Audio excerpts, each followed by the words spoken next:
ماہرین نفسیات کہتے ہیں کہ کورونا کی وبا اور سماجی فاصلہ رکھنے کی احتیاطی تدابیر پر زور نے ہمیں کچھ اور تنہا اور لوگوں کی غربت نے کچھ پریشان کرنا شروع کر دیا ہے۔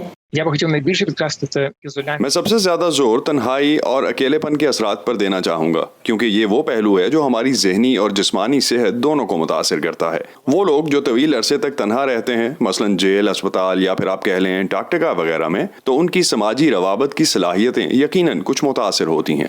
مارکیان پروہسکو نے تقریباً 2 مہینے قطب جنوبی میں گزارے۔ وہ 2019 میں قطبی علاقے میں رہنے کے تجربے پر کتاب لکھنے کے لیے وہاں گئے تھے، اور قرنطینہ کے دنوں نے انہیں اس تجربے کی یاد دلا دی۔ جب آپ گھر پہ رہتے ہیں تو بعض اوقات کسی سے ملنا پسند نہیں کرتے، لیکن یہ آپ کا اپنا انتخاب ہوتا ہے۔ تاہم جب حالات آپ کو تنہا رہنے پر مجبور کر دیں تو اچانک آپ کو لگتا ہے کہ آپ تو پابند ہو گئے ہیں اور چاہتے ہوئے بھی کہیں نہیں جا سکتے۔ قطب جنوبی میں بھی بالکل ایسا ہی احساس ہوتا ہے۔ اس مہم جوئی سے واپس معمول کی طرف لوٹنے میں مارکیان کو کچھ وقت لگا۔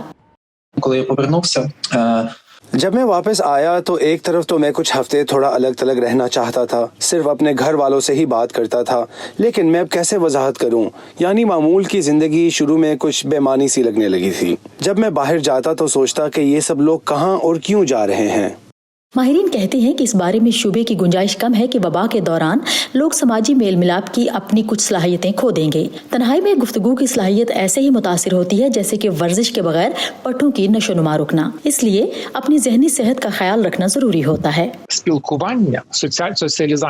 انسانوں سے میل ملاپ، ورزش، کام، خوراک اور نیند سے کسی طور کم اہم نہیں ہے۔ یہ بہت اہم جزو ہے۔ اگر لوگ یہ سوچتے ہیں کہ کوارنٹین میں آدھا گھنٹہ ورزش پر صرف کرنا ضروری ہے تو انہیں لوگوں سے بات چیت کی اہمیت کو بھی سمجھنا چاہیے۔ ماہرین کے مطابق چھوٹی سی بات بھی مددگار ہو سکتی ہے۔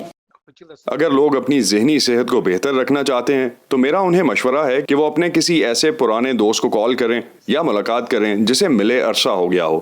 جلد یا بدیر یہ وبا ختم ہو ہی جائے گی اور لوگ پھر سے معمول کی زندگی کی جانب لوٹ آئیں گے۔ NRI کے ساتھ سعدیہ زبران جھا، وائس آف امریکہ۔